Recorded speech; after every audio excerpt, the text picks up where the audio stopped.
explaining the proliferation of anti-LGBTQI+ extremism across our media landscape and its relationship to the kind of violence we observed at Club Q. I'd like to play this video now, if we could. Thank you, Chairwoman Maloney, and thank you, leaders from Colorado Springs. GLAAD tracks and reports dangerous conditions for LGBTQ Americans. And I want to be very clear. We currently live in an unsafe America for LGBTQ people. The horrific attack at Club Q is yet one more avoidable symptom of a larger epidemic plaguing our nation, a culture of anti-LGBTQ rhetoric and violence from politicians and political extremists. Consider these facts at GLAAD track this year. Over 300 anti-LGBTQ state and local bills proposed. Bomb threats to 20 children's hospitals that offer medically safe health care to transgender youth. Nearly 150 attacks on LGBTQ events. And a new GLAAD poll found 48% of LGBTQ people and 72% of transgender respondents fear for their safety in the current political environment. Why is this happening? It starts with candidates and politicians who deliberately spread disinformation and anti-LGBTQ inflammatory political messaging. It continues with media. Fox News aired 170 anti-transgender segments in a 3-week span. The New York Times is approaching transgender healthcare as a debate as opposed to settled medicine, according to every major medical association. This rhetoric gets amplified on social media, where hate gets organized into action. Facebook too often refuses to act on the content that spread lies. On Twitter, New Media Matters data shows the maliciously defamatory slur groomer increased over 1,200% from 9 accounts since Elon Musk took over. This behavior is all exacerbated when bad actors have easy access to assault weapons. There is a direct line from dangerous words to violent behavior for the LGBTQ community. We can stop the lies and violence only if we work together. We all deserve to be safe in America. Thank you. Thank you. As Republicans have fanned the flames of bigotry, Democrats have remained committed to protecting and advancing the health, safety, and rights of the LGBTQI+ people. Last year, House Democrats passed the Equality Act, landmark legislation that would enshrine protections against discrimination for LGBTQI+ people into law. And this past June, to commemorate Pride Month, this committee shepherded the LGBTQI+ Data Inclusion Act to House passage. This groundbreaking legislation would expand federal data collection efforts to improve our ability to understand and address the specific challenges facing the LGBTQI+ people. More than 200 House Republicans voted against each of these pieces of legislation. As a longtime public servant, the fight for LGBT+ equality is one that has always been close to my heart. As a New York City Council member, serving the very community where the famous queer activist Eddie Windsor resided, I was proud to introduce the first legislation recognizing domestic partnership in New York State history. Just last week, Congress took the historic step of protecting the right to same-sex marriage under federal law, and President Biden signed it into law yesterday, with over 5,000 Americans on the lawn of the Capitol appreciating this act. But the work of ensuring that LGBTQ+ people can live authentically and safely is only just beginning. Today we will hear from some of the nation's leading experts regarding the rise of anti-LGBTQI extremism, the damage it inflicts upon our communities, and the steps we must take to eliminate it. I am pleased to welcome the new president of the Human Rights Campaign, Ms. Kelly Robinson, for her first appearance before Congress.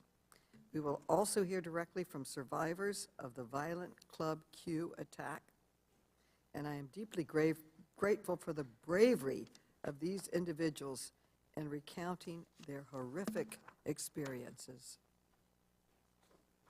Their testimony will serve as a tremendous public service for their community and for our nation. Thank you. Let us honor them by recommitting to the bold action necessary to ensure that every person in the United States can experience the freedom to live authentically and safely, regardless of who they love or how they identify. I now yield to the distinguished ranking member, Mr. Comer from Kentucky, for his opening statement. Thank you, Madam Chair. I want to thank our witnesses who have joined us today for our last full committee hearing under Chairman Maloney's tenure, and I'll have more to say about that at the conclusion of the hearing. My thoughts and prayers go out to the Colorado and Florida shooting victims, families, and friends. No one should have to experience what you all have experienced. Let me state clearly, as we have consistently said, Republicans condemn violence in all forms. Unfortunately, Democrats are using committee time and resources today to blame Republicans for this horrendous crime. This is not an oversight hearing. This is a blame Republicans so we don't have to take responsibility for our own defund the police and soft on crime policies. Just a quick review of the facts tells us the individual responsible for these heinous crimes was not a stranger to law enforcement. In fact, the shooter was arrested last year for violent threats against their mother. And no doubt about it, this individual has a sad and troubled past with no parental support. But Democrats, as usual, have intentionally jumped to conclusions while ignoring the facts. Why? Because it's politically convenient to blame your political opponents. It's easier to blame Republicans than have a serious discussion about the rise in violent crimes across the nation, including this individual's horrendous crimes at Club Q in Colorado. It's easier, but it's also irresponsible and reckless. Instead, we should be focused on the alarming rise in violent crime across our country today, crimes that target all races and ethnicities. We are seeing rises in threats and crimes across many communities and institutions, including historically black colleges and universities, Asian communities, Jewish communities, and Christian communities. Churches and pro-life institutions are facing a historic increase in violence and targeted attacks, which go largely underreported. The Department of Justice has remained fairly silent as well. The rise in crime in America is the second largest concern for Americans, second only to this administration's inflation crisis. Recent data shows that violent crime increased by 4.2% nationwide over the first 6 months of 2022. In New York, violent crime increased by more than 40% compared to 2021.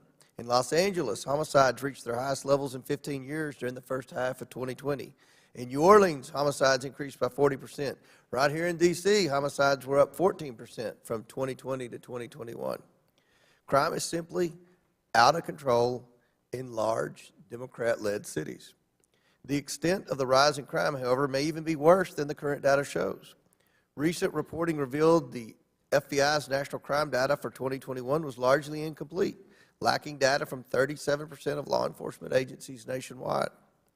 The FBI's national crime data does not even include full crime reports from New York, Los Angeles, two of the largest and most crime-stricken cities in the country. On this committee, we should be using our time and resources to conduct oversight into the rise of violent crimes committed against all Americans and organizations. Every day, Americans, no matter what side of the aisle, are living in a high-crime environment. Democrats' defund the police movement has successfully taken resources from and crushed the morale of police forces across the country. Without the police, we lose our first line of defense for victims of all crime. In addition, Democrats have focused on electing leftist prosecutors with soft on crime policies and allowing crime to run rampant in the United States. No one wants to see horrific crime No one wants to see horrific events like what happened in Colorado and Florida occurring in America.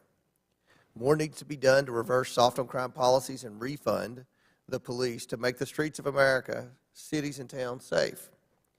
I look forward to hearing from our witnesses today, especially about the spike in crime across the country, under-policing, and increase in violence against all Americans. Thank you, Madam Chair, and I yield back.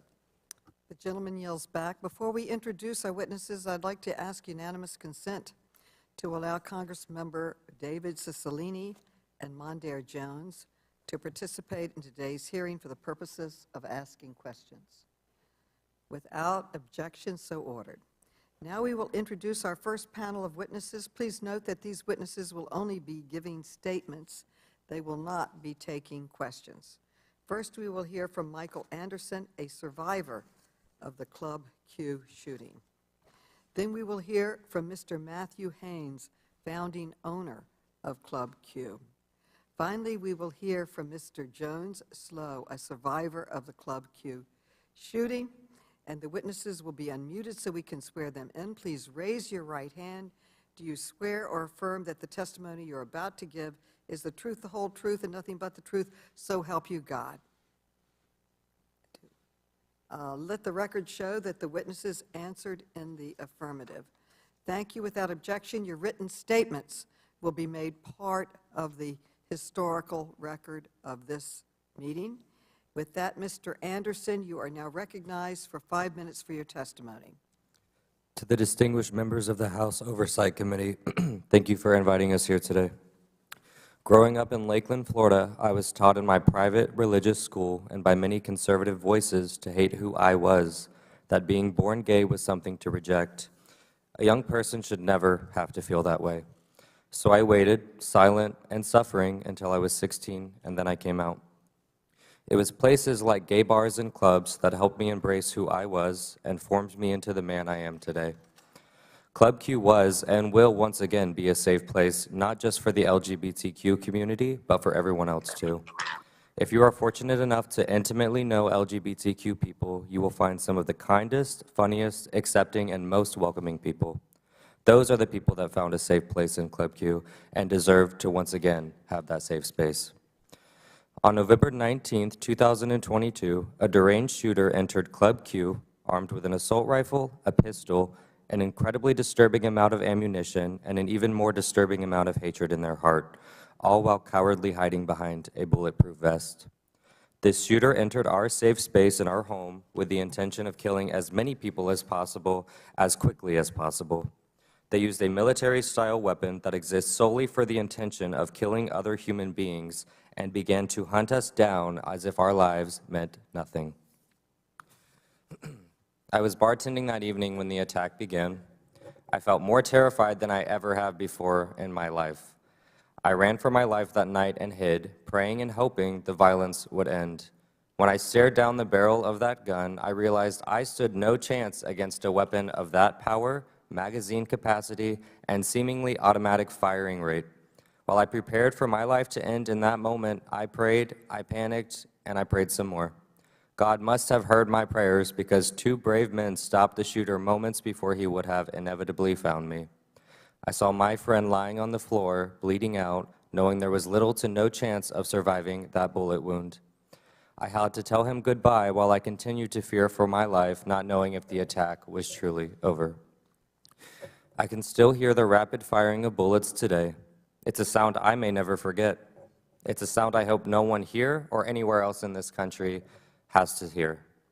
I say all of this not because it's easy to do so, but because it's important to do so. I plead you all to appeal to your heart, your morality, and your humanity to do something about this issue. I want to thank President Biden for fighting to reinstate the assault weapons ban, and I sincerely hope you will support that reform so that we may try to prevent more people from needlessly dying at the hands of that weapon. Not only am I embarrassed for our country's international reputation of inaction on gun reform, but I am frankly disgusted. Between 1994 and 2004, America's mass shooting incidents dropped dramatically. Following the expiration of the assault weapons ban, which the Republican Party allowed to expire under President Bush, we now have an epidemic of domestic terrorism and violence. The time to do something is now. What needs to be done is placing the lives of children and adults above our unhealthy obsession with assault rifles. And you are some of the ones who can make a difference. Many in our government say nothing can be done. This epidemic of violence is just the price we must pay for freedom in this country. That is a lie. The facts speak for themselves, and your denial of this gun violence reality is not a policy proposal. I encourage you all to work together to save our children and adults, and in turn, save ourselves and the soul of our nation. To the politicians and activists who accuse LGBTQ people of grooming children and being abusers, shame on you. As leaders of our country, it is your obligation to represent all of us, not just the ones you happen to agree with. Hate speech turns into hate action, and actions based on hate almost took my life from me at 25 years old. I beg you all to consider your words before you speak them, for someone may use those words to justify action, action that may take someone's life. To my fellow LGBTQ community, events like this are designed to discourage us from speaking and living our truth. They are designed to scare us from living openly, courageously, and proudly. We must not succumb to fear. We must live prouder and louder than ever before. We must continue to be who we are, for who we are is exactly who we are meant to be. And to the children watching this, feeling you may not be like the other kids, I understand you, and I see you. You deserve to be exactly who you are, no matter what anyone else has to say. In the words of my personal icon, Christina Aguilera, you are beautiful no matter what they say. Words can't bring you down, so don't let them bring you down today. To Chairman Maloney, I thank you for making this a priority. To the House Oversight Committee, thank you for hearing us today. I hope my truth can help usher America into its next and greatest chapter yet. My name is Michael Anderson. I am 25 years old. I am a proud gay man, and now I am a survivor of a mass shooting. I hope we can work together to end this carnage in our country. Thank you. Thank you very much. With that, we've now recognized Mr. Haynes. You are now recognized for your testimony. Do you want to turn on your mic? Thank you and good morning. Morning. My name is Matthew Haynes, and I am the founding owner of Club Q in Colorado Springs. I would first like to acknowledge and thank our local LGBTQ organizations, the City of Colorado Springs, the State of Colorado, and the national team at GLAAD, and so many other organizations for the efforts and support they have all provided to our community. Thank you, Chairman Maloney. Such an accurate and telling opening statement. And thank you, the House Oversight Committee, for creating a space and time to meet with us today. I know that we, our Club Q community, are in the thoughts and prayers of so many of you. Unfortunately, these thoughts and prayers alone are not saving lives. They are not changing the rhetoric of hate. None of us ever imagined that our little bar in Colorado Springs would be the target of the next hate crime. And I again repeat, we were targeted for the next hate crime. Last week, 305 charges were filed against the Club Q shooter. 48 of these charges were hate crime related. The number 305 alone graphically illustrates just how heinous this act was and how many people in this community were impacted. It also illustrates how much damage can be done when you take hate and access to military-style assault weapons. Putting those together is total carnage. We were lucky that night that the casualties were not much higher. When we opened 20 years ago, Colorado Springs was a very different place. I am proud to have remained in Colorado Springs over the years, even when we did not feel welcome. Club Q has been a home for the community for 20 years. We are proud to say it will once again become our home. One man full of hate will not destroy us. Now is a critical time for national, state, local community and religious leaders to drop the politics and work with our leaders and small business owners to support and affirm LGBTQ events, venues, communities, and most importantly, people. We need safe places like Club Q more than ever, and we need you, our leaders, to support and protect us. We have received hundreds of hate comments. I cannot read them all, but I'm going to read you a few examples. I woke up to the wonderful news that 5 mentally unstable faggots and lesbians and 18 injured. The only thing I'm mad about is that the faggots had courage to subdue the wonderful killer. I hope more shootings happen. Have a blessed day. The shooter was doing God's work. 5 less faggots, not enough. Those that stopped him are the devil. All gays should die. This is hate. It is not just us that is experiencing this. Our hero, Army veteran Rich Fierro, and his wife Jessica, told me that they and their daughter have also been receiving similar hate messages. Finally, my husband and I had the honor to attend the White House ceremony for the signing of the Respect for Marriage Act yesterday. It was honestly the first joy and pride I have felt since these horrific events at Club Q. And while the protections for marriage, like my own, were signed into federal law, I could not help but reflect that 169 members of Congress voted against that bill. 169 of your colleagues, hiding behind excuses and schematics and other reasons, sent a message to me, and it was a clear message, that the entire community, to me and the entire community, that you do not respect my marriage. And through your inaction and your vote, you as a leader send the clear message, it is okay not to respect the basic human rights of loving who you love. And it is okay to disrespect and not support our marriages. We are being slaughtered and dehumanized across this country in communities you took oaths to protect. LGBTQ issues are not political issues. They are not lifestyles. They are not beliefs. They are not choices.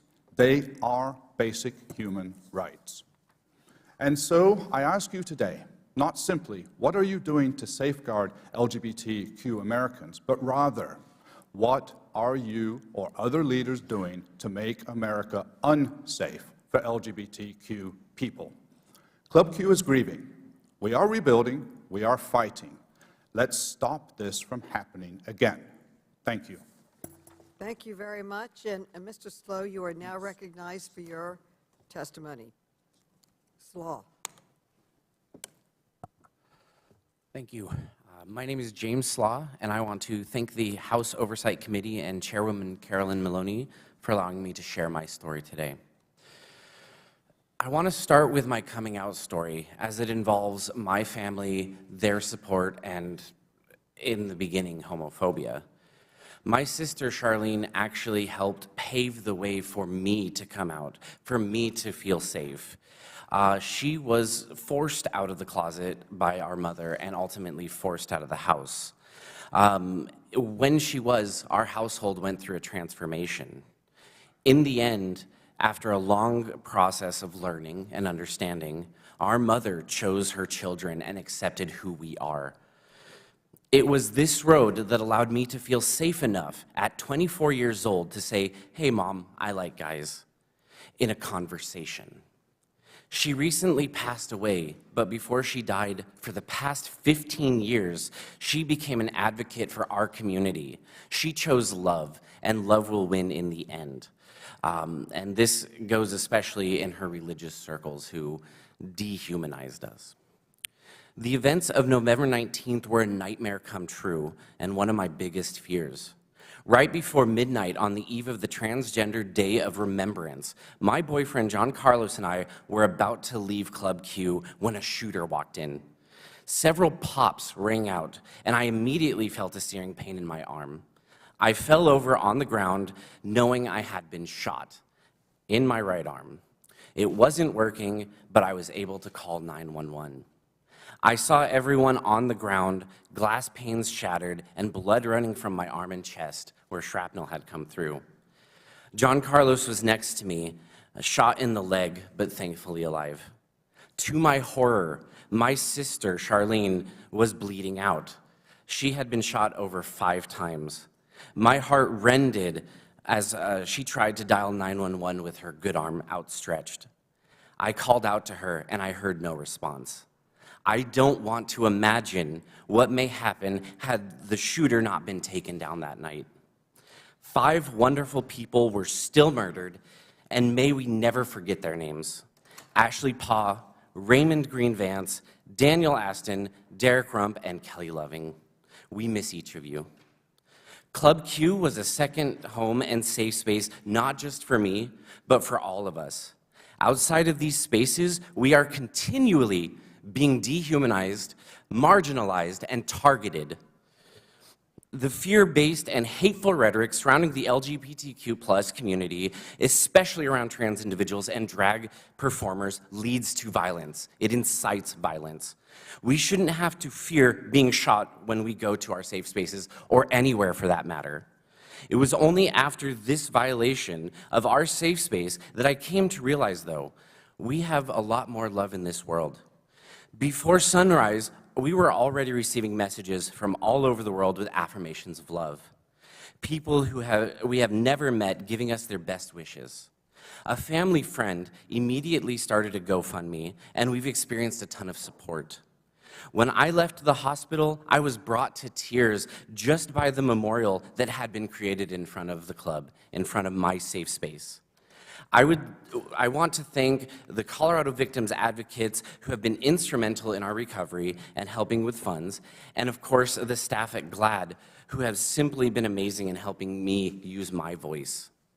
Hate rhetoric from politicians, religious leaders, and media outlets is at the root of the attacks like at Club Q, and it needs to stop now.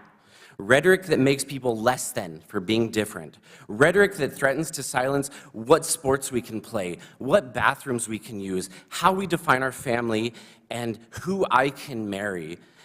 Every American, especially those elected to positions of power, has a responsibility and a choice to use their words consciously.